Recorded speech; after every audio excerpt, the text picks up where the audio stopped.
there's a real opportunity for this generation of parents to change the narrative. I mean, I have to imagine, I know it's different times and information flow is totally different. Like, I wonder what parents in like the 30s said to their kids after prohibition of alcohol.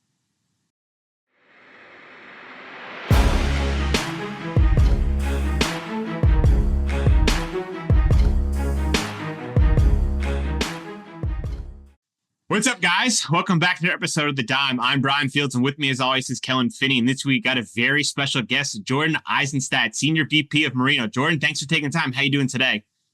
Doing great, guys. Thanks for having me. Big fan of the show, and pleasure to be here and to be friends with you guys. I think we've had some good times together, so looking forward to continuing the good times on the pod today. Absolutely. Looking to dive in, and it's nice to have another New Yorker here. Kellen, don't even try. Kellen, how are you doing? I'm doing good. I know I had no angle. We spent the first 5 minutes talking about Long Island traffic. So like East Coast is coming in hard. I'm excited to talk to Jordan though. It should be a really good episode, Yeah, How are you, Brian? I'm doing great. I'm excited to talk to Jordan. We've got a couple hot topics here and dive into some really important ones that I think are not really commonly discussed that maybe over the next few months may become a little more popular. So Jordan, for our listeners, maybe unfamiliar about you, can you give a little background about yourself and how you found your way to the cannabis space? Yeah, absolutely. So my name is Jordan Isenstadt, native New Yorker, grew up on Long Island, and right after college jumped into government service. I worked for two New York state senators, State Senator Toby Stavisky out in Queens, and then State Senator Liz Krueger in Manhattan. I didn't really realize it at the time, but when I was working with Senator Krueger, one of the things that she was doing was sponsoring one of the early medical cannabis bills. And I really had no idea at the time that that would end up being a key part of my future, but I'll pause there. So got the chance to work for Senator Krueger for many years, worked on a number of campaigns, went to a PR firm called Edelman and kind of started to learn the tricks of the trade from a PR agency side, then went back into government and worked for two governors, Governor Eliot Spitzer and Governor David Paterson. We could probably do a whole episode just on that tenure itself, because for those who don't know, Governor Eliot Spitzer, he was a prominent New York attorney general who then became governor, and he was going to, change things up and change the system, and he was going to run for president and be the first Jewish president. And it was very exciting when I got that job. And then he went down in a prostitution scandal, and some of my dreams in my 20s went out the door. Got to work for Governor David Paterson as well, who is his successor, which was also a really interesting experience, the first African-American governor in New York. But, it sort of ended my government service, when I worked for them and said, you know what, I'm done with being on the inside. I want to go to the outside, see what else I can do. Went to a nonprofit called the Association for a Better New York, where I really got to learn about the business sector, the nonprofit sector, government, how it all kind of works together and how, sort of the sausage is made at the end of the day. And then after that, took a short stint with an Australian digital learning company called Doucere. When I was there, I learned how to work remotely, work globally, and became much more entrepreneurial than I had been before. And then arrived at Marino about 8 years ago. And at Marino, initially, my role was to take over the higher education and labor unit. I had experience working in both sectors. After about a year, felt like there was some bandwidth. I've always been a big fan of cannabis. It was about, say it's 2017 at the time. It was the early days of New York's medical program. I'm kind of looking around, seeing what's going on, went to get a medical card, and I was like, hey, this program needs PR. This industry needs PR, at least from the East Coast side, because that was my angle.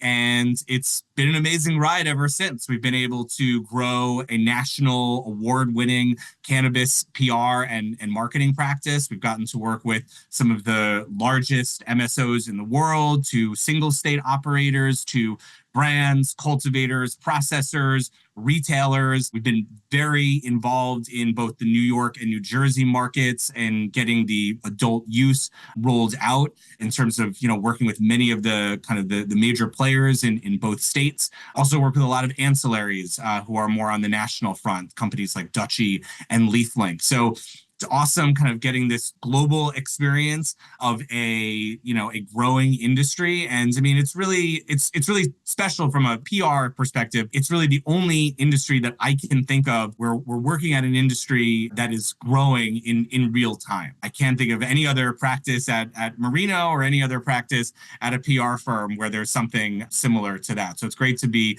part of something from the ground up. So you're at Marino in the early days. You're working with a higher education division within Marino, right? Helping to push that PR.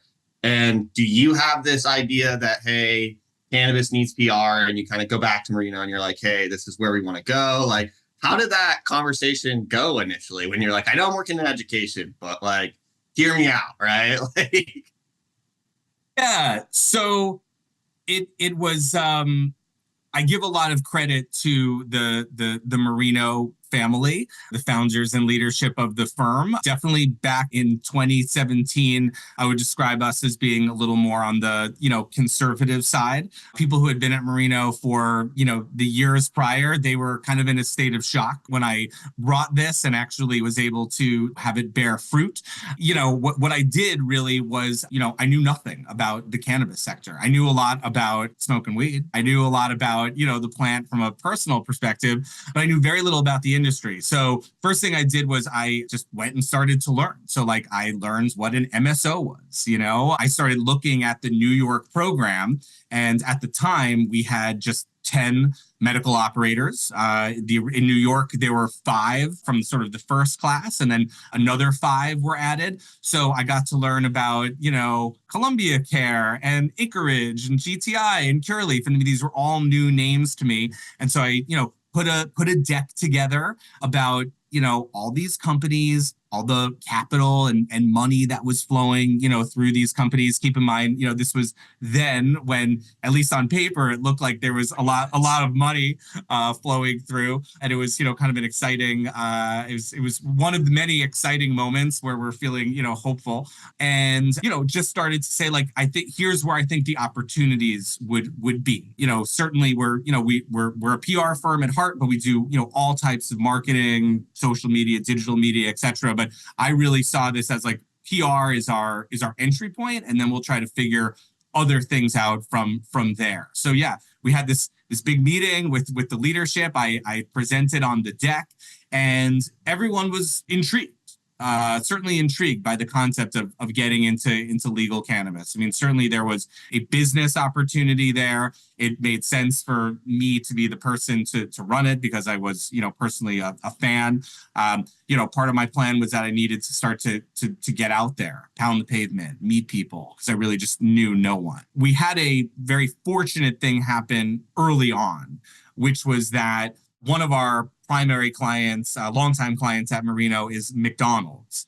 And the former, at the time, the former head of government relations, he had just left McDonald's and he had gone over to a company called Paleotech.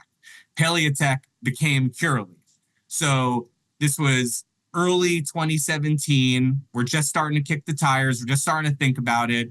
Ed Conklin from Curaleaf or Paleotech comes to us and says, hey, you guys did such great work for McDonald's. Can you help me out? We need, our website text redone. So we did that project. We need some government relations materials. We did that project. And then eventually we became the corporate PR firm for Paleotech, which then became Curaleaf and went from 5 states when we started to 19 states by the pandemic. And so we had a great run with Curaleaf, and all that started really by chance, and it was timing. We were literally in the midst of thinking about it. So serendipity definitely played a role, but we were there, we were ready, we were studying, and we took that moment and then started to expand, obviously outside of Curaleaf as well, which set us on the path to where we are today. I'm always fascinated by the internal discussions when a client comes to you and says, hey, Jordan, I'm looking for X, Y, and Z services. And PR and marketing sometimes get lumped into the same category, but their responsibilities and the expectations are really, really different. So from a conversational standpoint, is it a give and take when a customer comes to you and says, hey, Jordan, like I'm looking to accomplish X. Do you think we should do Y? Like, how does that work? Yeah. So The clients come to us and they're asking for, usually a mixed bag of things. And they're not really sure necessarily what the tactics are to get that. Our expertise is in what we call earned media. So there's earned media, owned media, paid media, social media, but it's called the PESO model, PESO. So earned media is our specialty at the end of the day. And so that is, we are trying to get, whether it could be people like yourselves on a podcast, it could be print media, could be broadcast, could be radio. We're trying to get these media outlets to cover our clients, and we're not paying them to do it, as compared to an ad, which is where the client is paying the outlet or the entity or the publisher for an ad. So PR is really the main thrust of PR is earned media. And with earned media, there's like validation that comes with it. There's credibility that comes with it as compared to an ad. Now, the truth is, if you're looking for, new customers, whether you're like B2B or B2C, you probably need all of it. You probably need the earned media because it helps, and you need paid media because it helps. And everyone needs owned media. Owned media is your website. Owned media is your blog, your social media. So everyone needs a healthy mix. The question is what's the balance? What's the right, kind of percentage? It happens that in cannabis, because of federal prohibition, there's less that you can do from a traditional marketing standpoint. The regulations are different from state to state. Publishers are different from market to market. Google is obviously its own, beast. So that's what makes the earned media and the PR piece so important in cannabis, is because it's really one of the most viable options to get attention to your brand. But usually, clients come to us and they're like, we need marketing, and they don't really necessarily understand sort of the difference between earned media, paid media, owned media. We can help with all of it at the end of the day, but our specialty and sort of the kind of the historic heart of the agency is based on PR and earned media. And the reason I asked you to bring that up is because I think aligning expectations with success is so critical, because if they're thinking one thing and you deliver another and you're like, look, I did this, and they're like, hey, we still don't have sales. You're like, well, that wasn't the intention with these marketing efforts. And, that is one of the challenges with PR and earned media, is PR and earned media don't always immediately lead to sales. It is cumulative. So if you're doing PR, you also have to be doing some kind of marketing, whatever that might be, and whatever it is that you're allowed to do. And then, of course, you need to have a great website, and you should also have a really great social media feed, and you should be engaging with influencers. So, there's a lot of tools in the toolbox, so to speak. One of the frustrating things that we hear, and one of the frustrating things that, I think all my, colleagues in PR, have to sort of, fight with, is the fact that it's very hard to make sort of a direct correlation between this article hit and then these sales happen. It's one piece of the pie, but again, we argue that in cannabis, it is, an outsized slice of the pie, so to speak. Yeah, and I think PR aspect, the way I think about it is like when you look at a website and you see as seen in, that to me is kind of the validation and the branding that goes behind that is the earned media, right? Am I on the same page with that? 100%. Yeah. When you see like the as seen in, New York Times, Vice, Forbes, whatever, that is earned media. Right. And that's like one of the touch points to me, like when you're looking on a website and you're saying, okay, like, I don't know this brand. Oh, they were seen in New York Times, Wall Street Journal. And you're like, oh, this validates the branding. And because of that, you feel more comfortable pursuing on. And that is one of the definite challenges. But I think another area that PR is extremely beneficial that I think you play a huge role in is messaging. Because I think messaging as a whole is so important because cannabis has stigmas.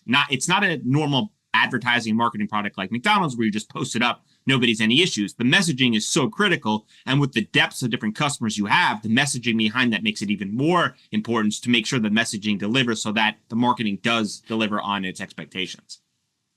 100%. I mean, look, at the end of the day, PR is also about storytelling.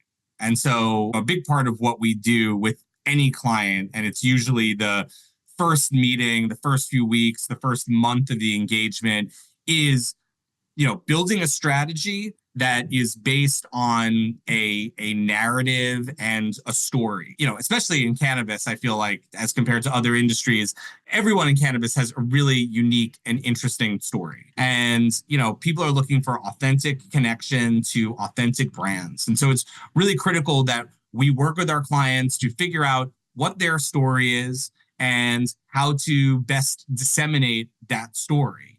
And so it's these, key messages that, we work with our clients on to like repeat again in different, types of outlets. And, sometimes different outlets, you'll go for like a slightly different angle, but it's all about the messaging. It's all about the storytelling. And really what our mission, which is frankly unique because compared to like higher education PR, some of the other work that we do, with cannabis PR, we are part of this sort of overall mission, I think, that the industry is dealing with of normalizing and destigmatizing cannabis. And it's through our clients' stories. It's through the fact that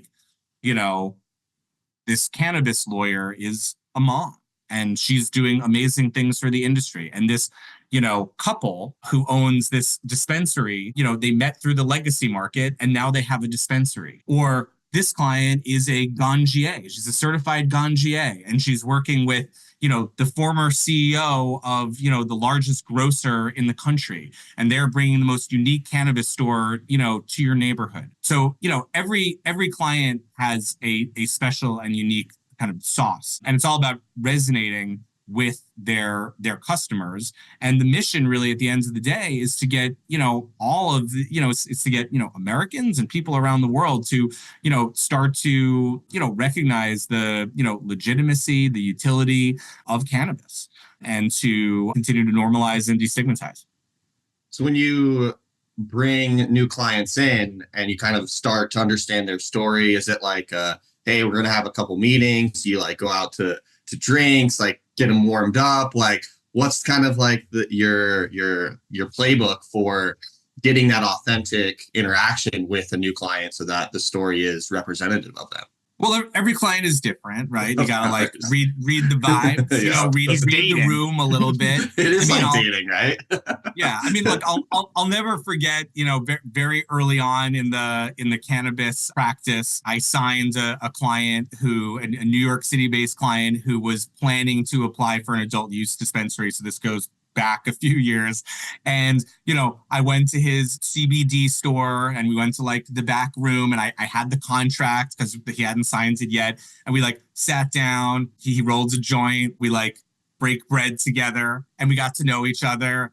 And then he signed the contract. And then, we sort of went into like the storytelling meeting where he told me, his whole background and story, and like, again, just in terms of like interesting stories, like his story was the fact that he discovered while he was a teenager that he was allergic to alcohol. And, he would have he'd get very sick every time his friends would try to give him alcohol. And then he discovered cannabis and, it's all the amazing things that, it did for him as a human being. So, that's like an example of a kind of a meeting, where we kind of got to the story.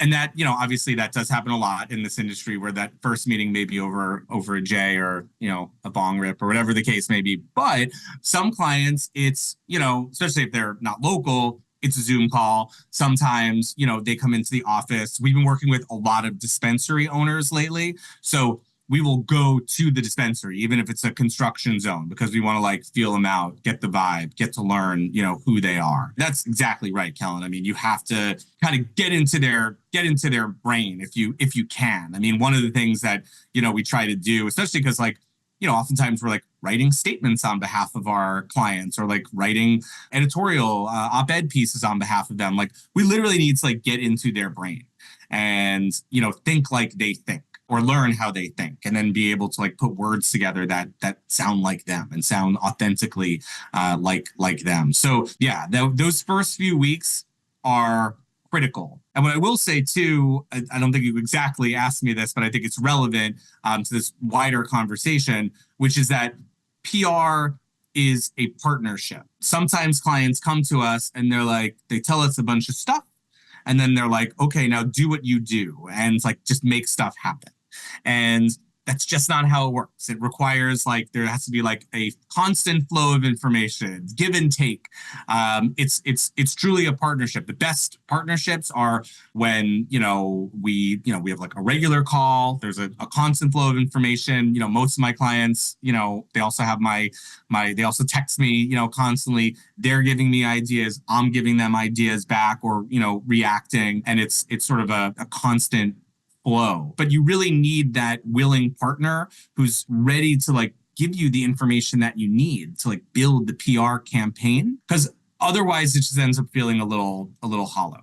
It's got to be such a challenging balance, right? You've got individuals who likely have been in the past a little more hesitant to share some of these specific details. Then you need to bring them to the forefront, and then you need to craft the story so that it's clear, it's emotion evoking, it provides clarity on these differences. Because one of the aspects here in New York that Kellen doesn't really experience is that since we are starting off pretty brand new, people are making decisions for the first time, walking to which dispensary, selecting a brand product. And sometimes, with all things equal, you go to the story and you say, which one resonated with me? Maybe it's a packaging, maybe it's the color, maybe it's the font, but sometimes it's the wording on the back that connects. Exactly like you said, Jordan. It's like that family farm that's been growing for hundreds of years that decided to change this, where cannabis has been a part of someone's life. And I think those small details require a back and forth partnership that sometimes when people align with PR, they just don't recognize how intricate those small details are for success.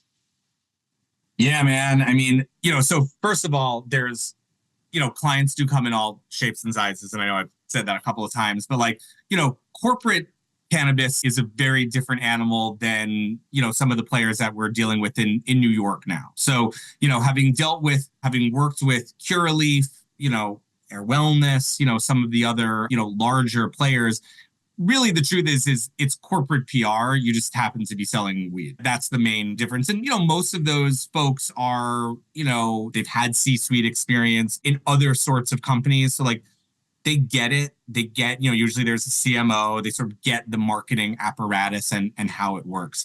The challenging piece comes in when you're dealing with some of the smaller players, the newer players. And particularly in New York, what's interesting is that because of the way that New York structured its program, I know recent guests have spoken about, some of the challenges of New York's program. But, one of the unique and virtuous parts of our program was that the first store owners were all justice involved, social equity licensees. So, a lot of these folks came from the legacy market. Some of them were in the legacy market 30 years ago. Some of them were in the legacy market until, last year. Those who are more recently in the legacy market are used to operating in the shadows. They're used to not talking about themselves. So getting them to talk about themselves, it's a hump to get over for them because they've never done this before. They've never spoken so like openly about selling weed and building a team and what technology they're using and like how they got their lease. And so it definitely takes some time. There are, some of them jump on it, much quicker than others. And some, just need some training. And again, that's a big part of what we do because we have to meet the client where they're at. So like some of our clients come to us and they are smooth. They've spoken to media or like they know how to talk to media. They know how to work a room. They need minimal media training. Everyone needs media training, but they need minimal media training. Some clients come in and they are raw, so raw, and you really have to sort of shape them and mold them. And, and obviously take their authentic story because again, they have it, they all have it. And it's just about giving them the right words to say. So, some of our clients, we really need to like write down like step-by-step messaging for them. And some, we'll put messaging together, but they probably never read it. So I think I answered your question. Yeah, I can only imagine some conversations where you're like, you want me to talk to that guy? He looks like a cop. Yeah. Yeah. Another aspect that is first for so many people is cannabis and parenting. And I think that topic is one that is about to get just blown open because there are a lot of firsts that are happening here. And I think as the stigma continues to move in the right direction, we as parents and society need to understand kind of like, is this on par with alcohol? Is this something that is fair and safe? And is this something that are people going to continue to judge? And where does the changing go? So what is your take on that topic? Great question. And I mean, I have a complicated context, I guess, for that answer, which is that in my personal experience as a younger person, I first tried cannabis. It was in the mid 90s and I was 15 years old. I'm not saying anyone should do that, but there was summer camp. So that's just what happens. Your story. It's my This is your story. My weed origins, my cannabis origin story.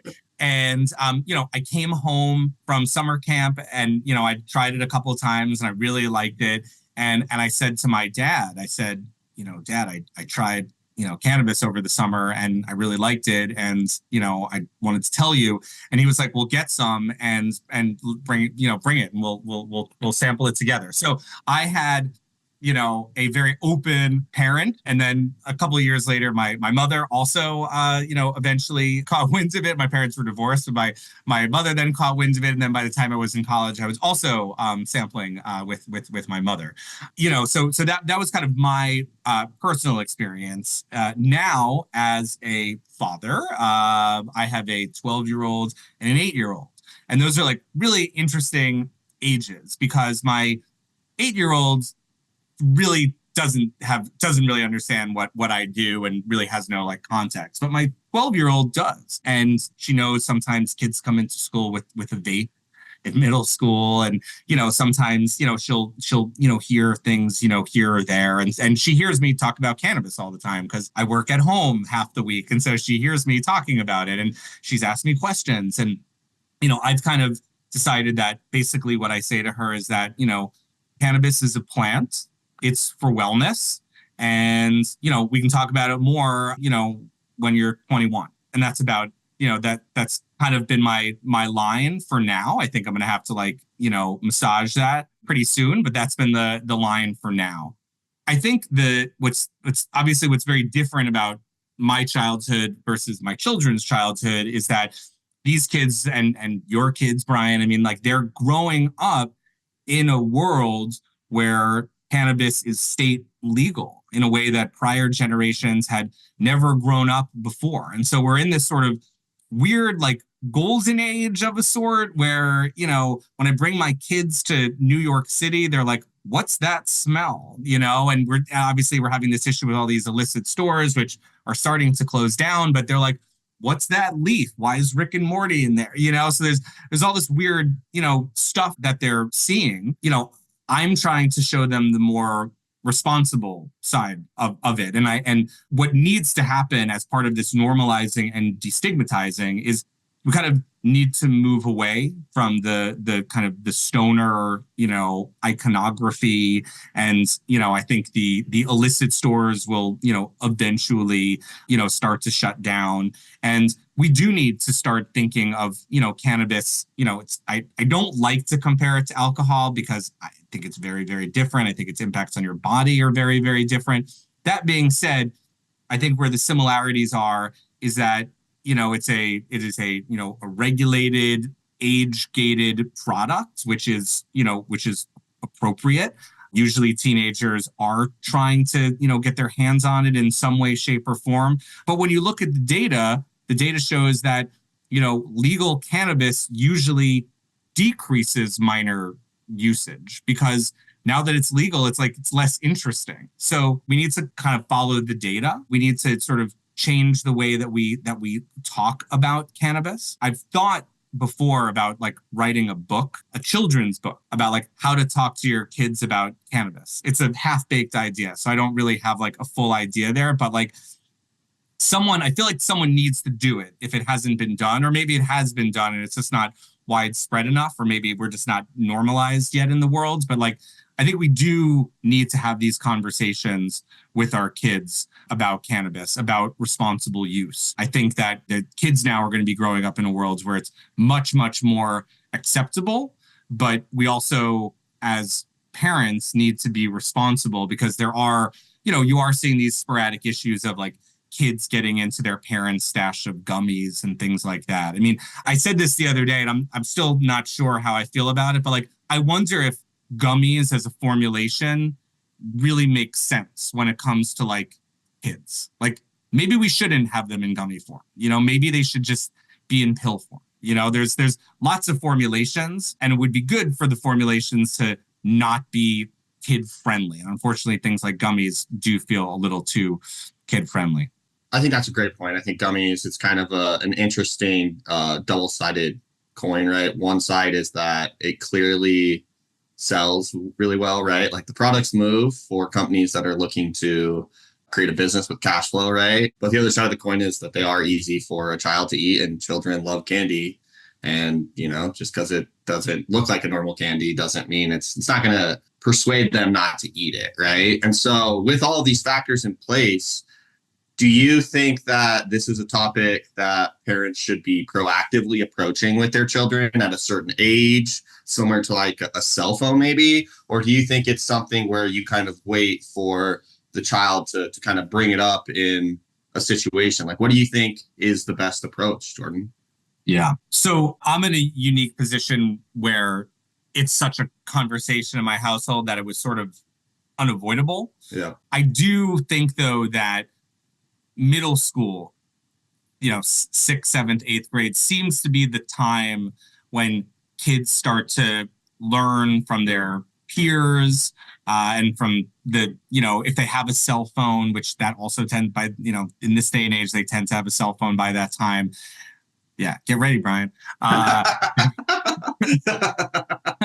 That's when they start to learn or start to hear something about it. So I do think that proactive conversation is probably the way to go. But you also have to, it's hard to say a hard set rule because you have to also know your kid, and you have to know like how your kid is going to react to what you're going to say.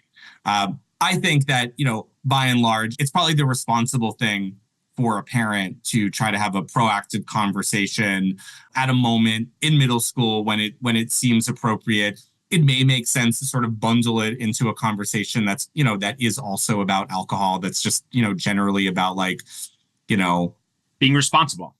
Yeah. And it just has to do with like substances that are for sale at certain stores, and, their peers maybe, talking about it, and, here's what it is, and here's what its impact is on, your body. And, I think knowledge is power at the end of the day. And so I think this is we're in a really unique like moment in time where you're going to have some kids whose parents completely ignored it, and I don't know what what their reaction is going to be, and then you're going to have parents who proactively address it, and maybe like my parents ends up consuming with their kids. But to me, the fact that I got to have some of my early consumption experiences with my parents, I look fondly upon that. I think that made it sort of that they showed me that like it could be safe and it could be, handled responsibly, and, don't drive, after smoke, stuff like that. Right. So, I think I was sort of given the opportunity to have a responsible upbringing with cannabis, and there's a real opportunity for this generation of parents to change the narrative. I mean, I have to imagine, I know it's different times and information flow is totally different. Like, I wonder what parents in like the 30s said to their kids after prohibition of alcohol. I don't have an answer to that question. Maybe we should all, come back for another session or write a book on this. But I think that there could be some like really interesting parallels or anecdotes, at least, about how society dealt with alcohol prohibition becoming legal compared to this. Obviously, again, a lot of it's different, but there are enough similarities that I think that there's something that we can learn there. I think you made a ton of really good points, and I think there's like a fine balance line. I just want to bring up a couple of things that came to mind when you were talking. One, the DARE program in school, right? Like I remember in school them telling me how bad it was, and it didn't deter me. It more encouraged me. And I think if they would have spoke more about the responsibility aspect, exactly like you said, Jordan, it would help kind of define the lines of what is normalized and what is expected. And I think a lot of people growing up experienced alcohol and then passed the line of too much alcohol and learned what boundaries were the hard way. And understanding how to define those boundaries is going to be extremely difficult. And then the other concept I want to bring up is the common statement of it's 5 o'clock somewhere. We've normalized alcohol to such a point where now people make statements about it. People come home from work and grab alcohol. That was kind of like the way I grew up. That's what I saw all the time. And I think as the other generations grow up, you start to see the differences. Maybe it's a joint, maybe it's a THC beverage, maybe it's an edible. Either way, there might be that sort of like commonality between parenting and having a stressful day and looking for a reliever. But also the benefit of cannabis, is that it's a little more discreet, right? I can consume without any of my kids knowing because there's no sort of like sitting there with the drink. And I wonder if that kind of helps prolong that period of time, but it's really difficult to know. And I think the benefit that we have is the understanding that there is no right or wrong answer, but being honest and helping to define where those lines are might improve from what the previous generation did with us, that what we can learn from the next generation.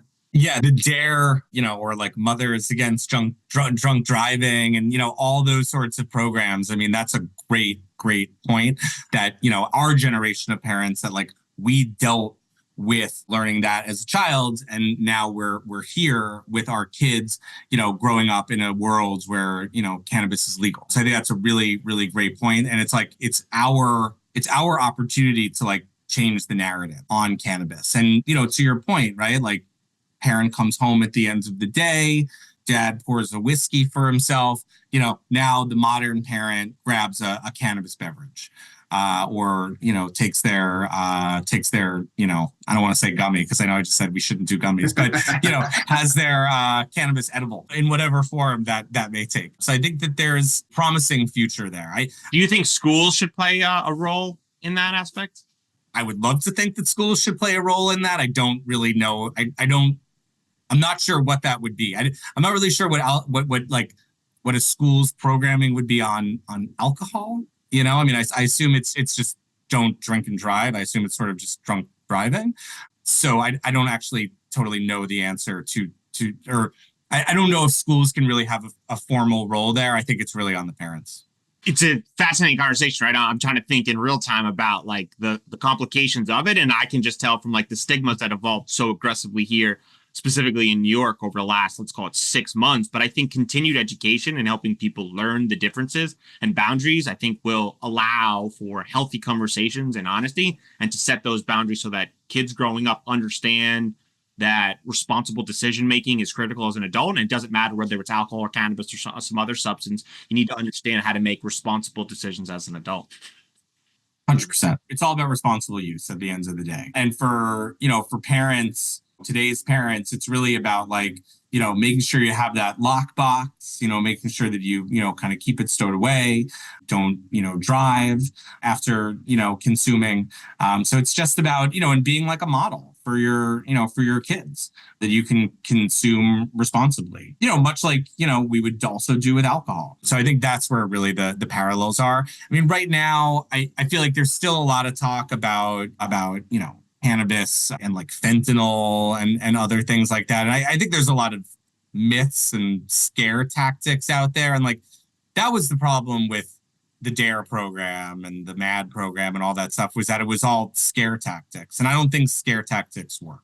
I think we need to move away from scare tactics and get more into, let's be real. This is like a part of the world. People consume these products. What was the news? There was like the news last month that like cannabis consumption has now eclipsed alcohol consumption, or what was that what it was, or cannabis sales? But it was wild. That's the paradigm we're living in now. So, it's really just about, promoting responsible use. Yeah, and I agree. I think and responsible use too is like it's a case-by-case situation, right? Like growing up, I knew kids that their parents wanted their first beer to be with them, right? And they had this whole kind of situation where they're like, we want to teach you how to drink responsibly. And I had friends where the parents took a completely opposite approach. And like, sample size, it kind of you can't point to one option working better than the other. It's kind of a case-by-case basis. And, I think a lot of the burden falls on the parents, like you're saying, Jordan, that like you have to know how your kid's going to react, right? I mean, I have some European family Yeah, for my wife. that's what I was thinking too. Because they all start drinking at like 14. You know what I mean? Yeah, yeah. But like Grow that's up, how kid. that's how you destigmatize it. Yeah. Like it kind of becomes like it's not a big deal. It's normalized. Clearly. It's normalized. You I mean, have a beer with and dinner and then you're done, and it's wild. Yeah. I'm like, Why is daddy so hungry all the time? but like with my cannabis origin story, like it felt so wrong, to be, smoking out of an apple in the woods, which is what my cannabis origin story is. But and then to come home and be like, dad, like I'd love to get my hands on, right? Whereas, if it was just sort of a normalized kind of thing, like, hey, take a sip of this beverage, right? Like it's not a big deal. It really just doesn't have to be a big deal. I think that's the future. That's the world that we need to get to. Yeah. And so I got caught smoking cannabis in high school, Jordan, and my parents decided that I need to take weekly drug tests for the rest of high school at that point. So completely opposite approach. That's one way of doing things. Yeah. We can have a conversation like that offline about the topics. Slightly switching gears, Jordan. Dream smoking session, 3 people that are alive. Okay. This is one I've been thinking about for a little while. So I'm a big Mets fan, New York Mets fan. 1986 was my team. So I would want to put Doc Gooden, in my rotation. I would want to put a former president, George Washington, because he grew hemp and I think he was smoking weed. So yeah, Doc Gooden, George Washington, and my late father, who I was talking about earlier. I would do anything to smoke another J with him as well. So yeah, Doc, George, and Gary. Those are my choices. What is the most expensive lesson you've ever learned? Well, I spent many years working in government, and I had a vision for myself that I would be, working in government for my, whole career, and that I was going to like change things from the inside. And that was really sort of my goal. At one point, I thought I would like run for office. I, wanted to like work in the White House. So, I mean, I definitely had, political ambitions at a certain point, just based on, different people that I worked with, seeing the slowness of the way, government works. At a certain point, I had to sort of hang it up. I suppose where the expensive part comes in is that, I went through many years of like low government salaries before I finally got to the private side. So, I gave it a good decade or so of trying to change things from the inside, ended up kind of concluding that I was better off working on the outside to influence things. And, the cannabis work has really sort of showcased that a lot can be done from the outside. True or false, you take part in a secret meeting of the minds on the Monday of MJ Biz. It's an annual tradition. True statement. For the last 2 or 3 years running, 2 years running, soon to be 3. This very handsome crew here gets together for a beautiful meeting of the minds over espresso martinis at some point in the evening in Las Vegas. And on the Monday. On the Monday, and it is a great time, and it is a great way to get things started. Well, now our secret's out. All right, Jordan, prediction time. What event or moment would you signify that cannabis stigma is no longer here? It has to be federal legalization. I think rescheduling, which has obviously been a big topic, is important. It's a step in the right direction. It is an acknowledgement by the government of the medical utility of cannabis, but it's not going to change all hearts and minds. In fact, most people probably won't even know about it. Safe banking, I think, will be a big moment when, banks can accept cannabis cash. But until the feds change their prohibition policy, I don't think we're ever going to really be at a point of full normalization. Kellen? I agree with everything Jordan said. I think for me, though, one of the the biggest moments is going to be when you see like a Wells Fargo or a Bank of America or like one of the big financial institutions actually invest significant capital into one of the larger entities, right? Because essentially all of these other milestones that we were speaking about are in an effort to allow the industry to operate as a normal American capitalistic business.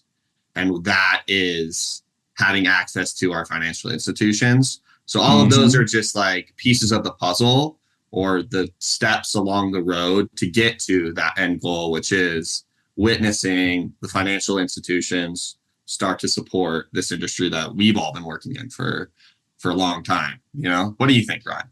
I think both answers I'm in alignment with. Obviously, with the White House coming out making statements, that's pretty profound. But I think there's a more defining moment culturally that will change stigmas probably more aggressively. And I think that's the Super Bowl. I think the moment you see a weed commercial in the Super Bowl, I think there'll be a shock and awe factor for sure. But I think after that, you'll start to build on that momentum because people will then realize it's normal.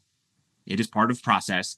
The stigma that we learned about in school or for our parents' generation is no longer here. And it is part of the process that like the messaging was wrong, what we thought was wrong. And because of that, new facts aren't as hard anymore and we can grow on those elements. And I think that moment would be a very big shock and awe for a lot of people, but it would rip the Band-Aid off. And then I think you would start to see it more aggressively. People accept it for what it is, which is just a normal part of the process. Yeah, look, you guys both make great points. I mean, you know, banking is obviously one of the biggest barriers to the industry and to our success, just having more capital. So I think when we see the banks start to invest, that'll be a huge moment. And I think a lot of people will probably take note of that. So I think that's a really excellent point. And then Brian, the Super Bowl, as you know, you're probably aware because it's been in the news. Like, you know, there have been a couple of companies that have tried to take ads for the Super Bowl that haven't happened. Last year, or I guess this year's Super Bowl, there was a non-NFL affiliated event, but still at the Super Bowl. That was a cannabis and a cannabis consumption event. Our client Dutchy was involved with that event. So I mean, it's coming. It's coming. It's like baby steps, but we're getting there. But yeah, look, I think these are all milestones on the road, and I believe that we're probably, you know, like I don't know, 5 to 10 years away from some of that stuff happening. Sooner. I hope so. Dude, I've been on the record for predictions for years, and the fact that 5 years is always like everyone always says 5 years. What would make Brian's life? Though. What would make I know, sure. The tip of the spear for Brian would be Aaron Rodgers and the New York Jets winning the Super Bowl with a cannabis ad in the Super Bowl. I'm going to try to speak it into existence right now. I can only tell you how happy. I don't know if you're a Jets fan. No, he's a becoming football fan. He's a transitioning football fan.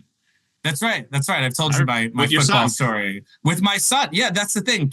So, you know, it's awesome when, like, as a parent, you can impart things on your kids. But in this case, my son got into football and he taught me football. I never was into football. So my son has taught me everything about football. So my football allegiance is weird. Like, he's a Packers. He's a Packers fan. Like, I'm a Packers fan. So yeah, it kind of makes no sense from a football perspective. But Snoop Dogg did smoke weed at the Super Bowl, and that was on film. Right. If you remember a couple of years ago. Don't forget the big hip hop showcase. So he doesn't really do as big of a shock and all. People expect that from him at this point. People expected it. From I need him. someone who's like a surprise. Damn, that guy smokes weed. So Jordan, for our listeners, they want to get in touch, they want to learn more, and they need help with PR. Where can they find you? So you can find us at marinopr.com. The email address is cannabis@marinopr.com. And then you can also find me on LinkedIn at Mr. Isenstadt. So that's MrIsenstadt. That's the social media channel that I use the most. And a lot of what I do there is I showcase some of our latest and greatest hits and accomplishments for our clients. Awesome. We'll link it on the show notes. Thanks for taking the time. This was a lot of fun. Thanks, Brian.